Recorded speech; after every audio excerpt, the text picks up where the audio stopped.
Извршителите нема од што да наплатат од должниците на крајниот исток од државава, од граѓаните од Кочани, Делчево, Виница, Берово и Пекчево. По разни основи седумте извршители наплатиле 72 милиони денари, со што се смести ова подрачје како најслабо со наплата за разлика од Скопското, каде 34 извршители наплатиле вкупно 2,8 милијарди денари. Оваа зона тука што е во Делчево, Берово е Кочани, Виница е секој пат или последна или меѓу последните една-две според обемот на наплатата.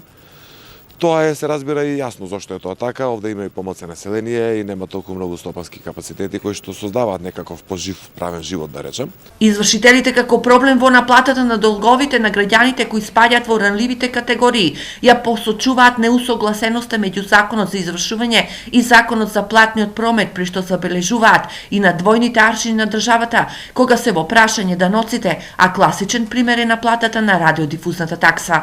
Зошто еднаш кога граѓанинот има право на тромесечна заштита, а во на еден месец, не знам зашто постои таква разлика. Крајно и едното и другото е пари. Што е важно, по кој основа се должат парите. Пари се пари. Ако му е тешко да го плати данокот и вама му е тешко.